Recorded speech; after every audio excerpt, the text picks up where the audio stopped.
David Humphrey, and I own the half throttle. The boat was originally from Pictou. Clay Nicholson there, he done up the old jaws, and I watched him play with it a little while and stuff, and I always liked racing years ago. Me and Wolf used to race 25 years ago, and then Herbie come with a boat, started building his own design. Then Craig Nicholson, Michael Cunningham dug the old Throttle out of the bushes, and they got her ready, and I was sort of going to build my own boat too, and I was looking for a motor, and knew a fella in Pictou from years ago. Called him up about a motor, and he said he had this old one here out laying by his barn, the Spoon she was called then. So me and Clarendon and Munchie went down and looked at it, and it was laying in the bushes upside down, and we crawled around, looked at it, and it wasn't too bad, so I bought it from him.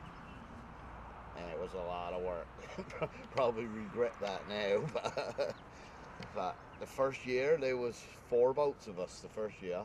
Oh, I think that year there we only raced, the first year we only raced 4 races or something, around 4 races or something like that.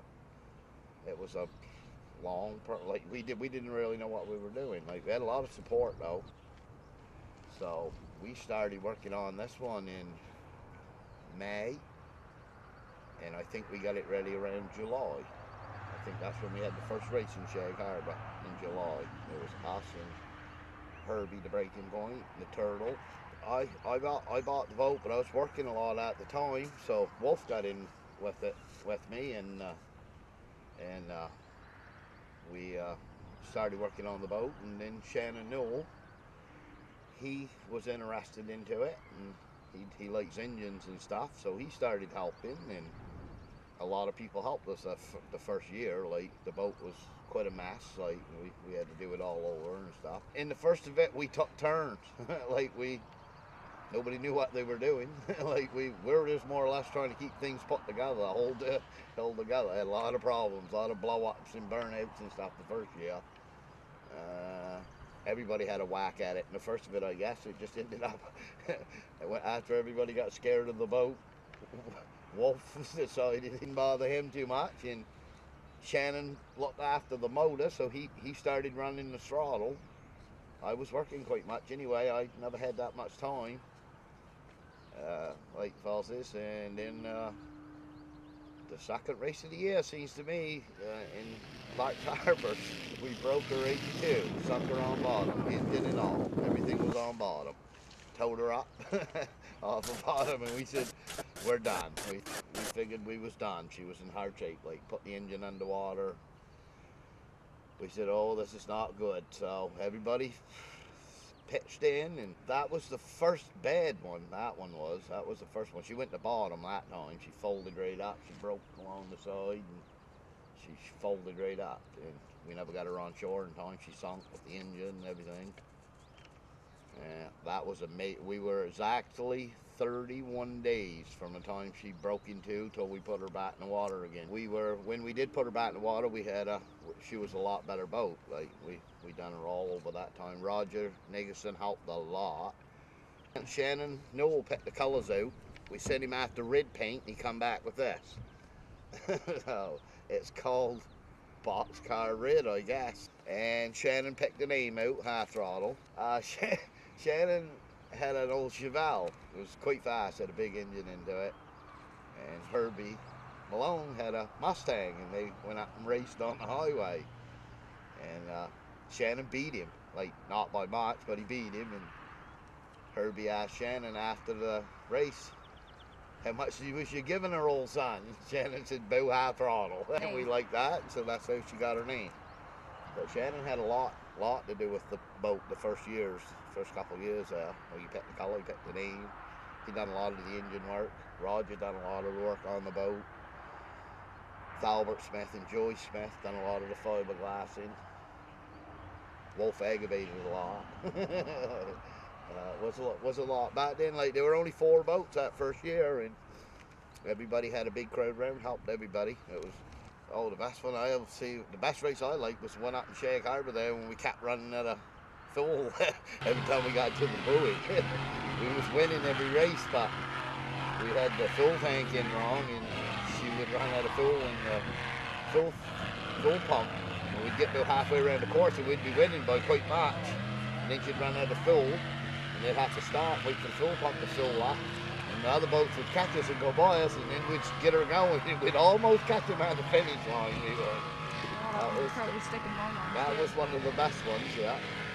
Oh, and the one where she sunk on bottom over in Clark's Harbour, that was not a good one, but we remember it. It was a lot of work. I think like from years ago till like when we raced 25 years ago to now was a lot different, because 25 years ago all everybody knew was put a lot of horsepower in and the boats will go. Now you play with the boat a lot more now.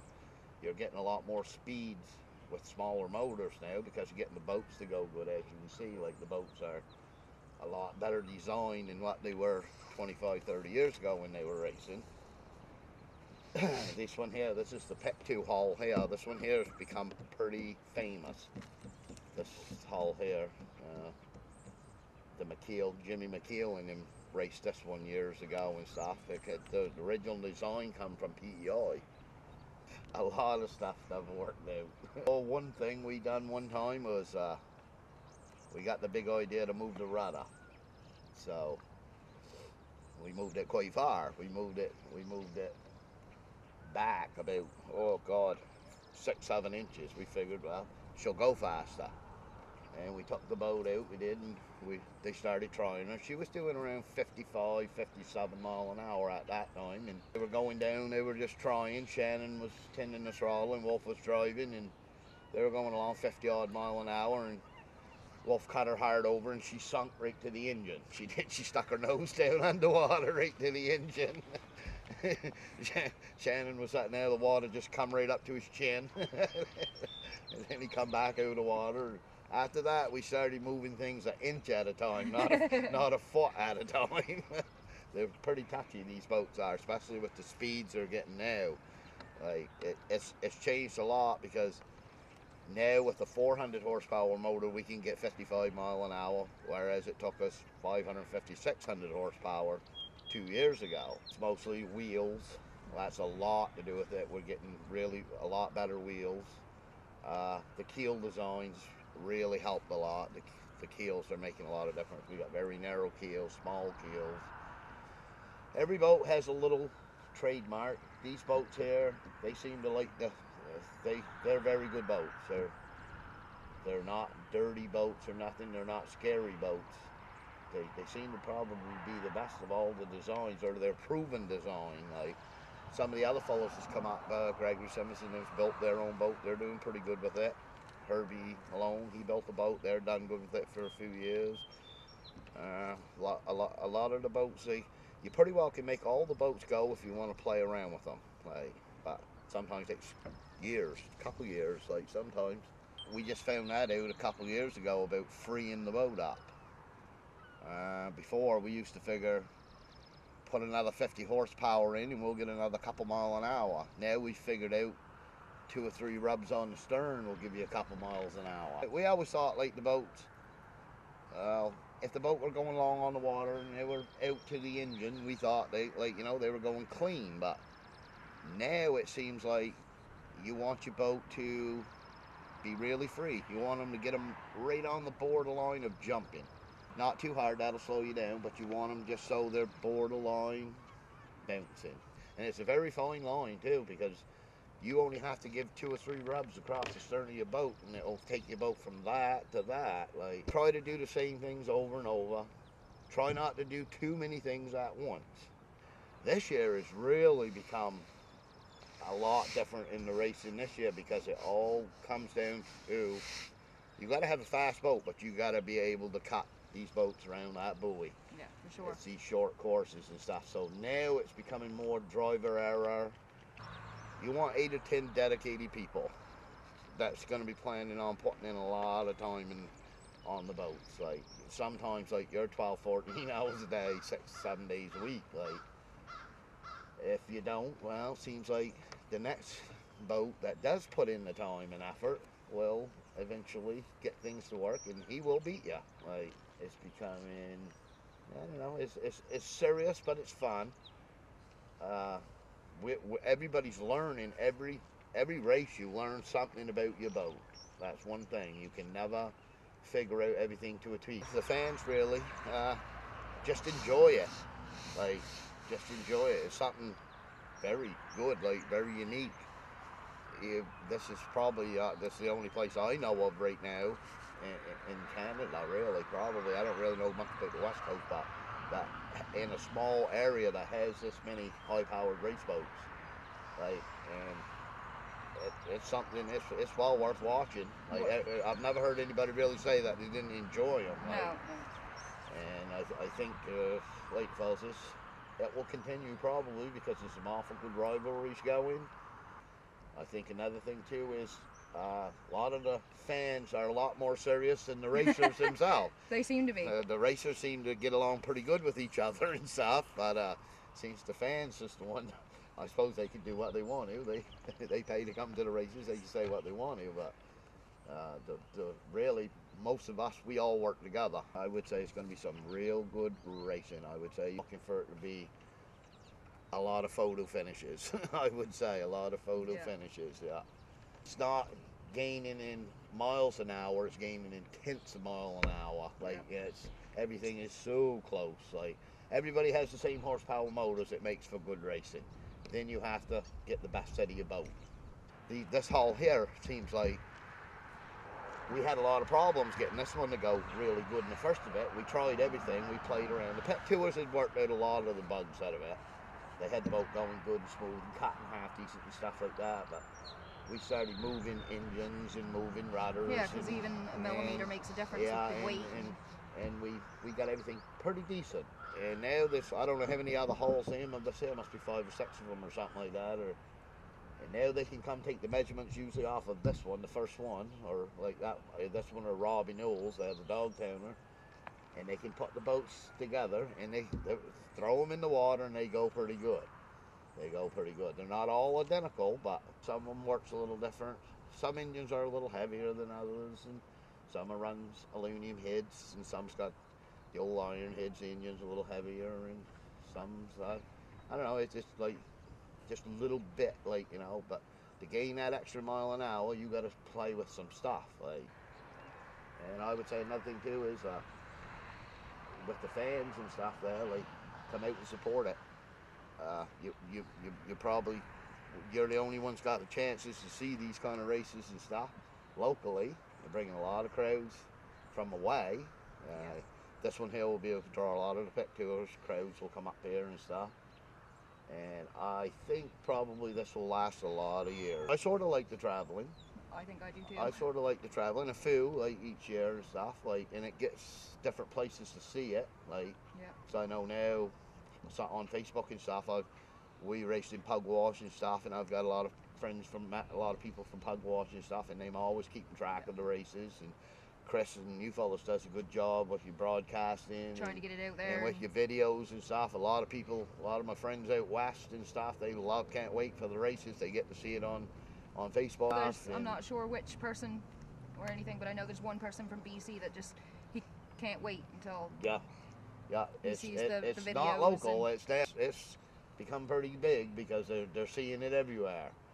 I've met a lot of people all over the place and stuff. They're starting to come, like, more and more.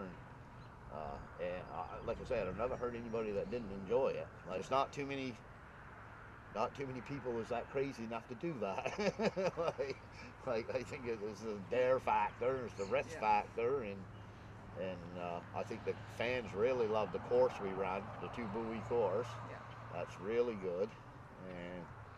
And Eddie Nicholson has done a good job being president and stuff. He's promoted it pretty good and stuff, and he's got all good volunteers and stuff. Last year the boats got going too fast. If we would have had the 750 class this year, I think you would have seen boats hitting close to 90 miles an hour. And it was getting so they were getting very dangerous. Like, they were getting very dangerous. Like, right now in the 550 class, the speeds that we're getting this year 2 years ago was taking a 750 horsepower to get them speeds. Now we're doing it with 550, so we are getting these boats to go way faster by working on the boat. So there's no end. There's no end. I think the 550 class will break 70 mile an hour before the year's out, I think. So it's more or less, I think it was a good safety rule to bring it in, the 550 class. That's about the limit these boats will go. 70 mile an hour is about the limit, I would say. What we've done is we've put more emphasis on the boat. Whereas the first year or two, we were putting it in, we want to go 5 mile an hour faster, we'll put 50 more horsepower in. Now it's sort of, I'm only allowed 550 and I gotta gain 5 mile an hour, so I gotta work on the boat. So it's just it's more into it now. You gotta put more into the boat than we had in the first couple years of it. All we did in the first bit was put the power to them. We'll put the power to them and they'll go fast. Now you're only allowed X amount of horsepower. How am I going to get that extra 5 mile an hour? I got to work on my boat. First year we raced, we won a lot of races because Wolf was a good driver. First of it we were racing, we were chasing each other around the course the first of it. And it's who had come to the buoy who had the most balls. That's more dangerous than what you guys are doing now. It was pretty dangerous back then, but we were only doing 50 mile an hour too. I suppose. We could do it the first year. And then we started coming to the buoys there. And nobody really liked it at the time, but it was getting to the point that the boats were starting to go fast. We were into the 60 mile an hour range and chasing each other around buoys and stuff at 60 mile an hour with fiberglass boats with 600 horsepower sitting in front of you. It didn't seem very safe. Actually, it was very, Chris was to the meetings and stuff. Actually, in the first of it, when we decided to race the buoys, it was about 50-50, I would say. Like, some fellas wanted it, some fellas didn't. Some fellas really hollered against it. Some fellas said, well, if we don't do that, I can't see me racing much longer because it's getting awful dangerous. You hear that, I think every rule that's changed, they start to worry about stuff. And so we tried it. And after we raced that first race with them buoys, this ain't so easy as we thought. So a lot of fellas got it, this is hard. How is this going to make me advantage me to win these races? Yep. And it was, and now actually everybody likes it. Like all the boats love racing this course. Everybody loves it. It's with no negativity towards the course now. You can be 2 or 3 mile an hour faster and still lose. Now, if you don't make a good cut on the buoys, just like a chess game, when you're lining up the race now, he's thinking, how am I going to get the jump on him? And he's thinking, how am I going to get the jump on him? It's become pretty tactical, and it's very good starts and stuff now too. Very good starts. Like everybody sort of knows what to do, and it's getting better all the time. Pretty well every boat's hitting that buoy at the same time. Yeah, it's making for some good racing, And so I can remember Eddie, the president, saying 2 years ago, ain't no way you can race down there 3/4 of a mile and come back and be close. And he was wrong. He was definitely badly wrong, because every race we have now, you got 5 or 6 races that they got to go to the camera to see who won. You'll never see these boats break 60 mile an hour. And last year we was in the 80s. So it's just, that's what it is. I don't think he'll say stuff like that again. He thinks now what he says, but it comes back to it too. It's what we've done to the boats. It's what we've done to the boats. Instead of just saying, I put 750 horsepower all day 60. Now it's, I got 550 horsepower, how can I get to that? Yeah. So you're working on your boats a lot more. It's become very technical now. It's become, it's good too, because every boat's got a gang that helps them.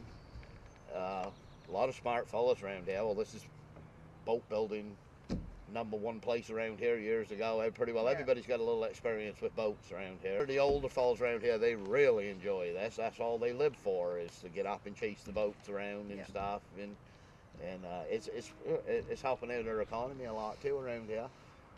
I know a lot of the businesses saying, geez, we're getting some business from these race boats. So there's got to be, in Shelburne County, there's got to be 18 or something like that boats. And taking we're spending a lot of money. Like, and I would say probably all the races are good. The Clark Harbor race always seems to be a little special because it always seems like something happens over there. Like, yeah, always knock on fiberglass. It always seems like something happens over there. I hope we don't sink again, but like last year, well, we did breaker bad last year, almost sunk. So, Digby, you done the same? ah, You done a job in Digby? yeah, we played quite a lot. Yeah, we got shore. That shows sportsmanship, in my opinion. I thought that was it. I mean, it was the blur that was racing, and they stopped right there and helped to do whatever they could do to save the boat and the engine. Yeah, well, that's it too. That's what a lot of the Everything just stopped. yeah, They a lot of saved that boat and engine. the fans sort of take it more serious than we do. We help each other and stuff. Winning's not everything to us. It's fun to win. Don't get me wrong. We're working to win. But it's not the end of the world. If you don't win, you go try to do it the next race. Yeah. And we've sort of now, it was pretty serious there the first year or two. Oh yeah, there were a lot of fighting. You mean to tell me this isn't serious? And now it's sort of now you get most of the boats get along all the boats get along good now. All the boats. You have friendly rivals. We don't have time to put much into the association because you got to look after these boats. And they're a full-time job if you want to do good in the racing. And everybody wants to do good now. You don't want to come up there and come in last. Started out the first year, me and Clarendon looked after everything. Schedules, trophies, like, oh my dear God, we done a lot of work that year. Clarendon done a lot of work that year. I mean, that first year, but it was good. We had a lot of public support. Nobody ever refused us anything.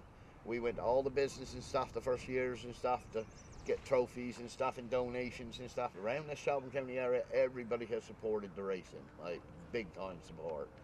And I think they want to see it continue to grow. It's a good thing. Probably next thing we'll be on A&E or something and have us a reality show or something. Be just as good as Diddley's Catch. Probably would, especially. It's not the way I looked at it, like Shannon Newell said, there's not too many people will get behind a 550, 600 horsepower motor and race around buoys at 65 mile an hour in a 30-foot fiberglass open boat.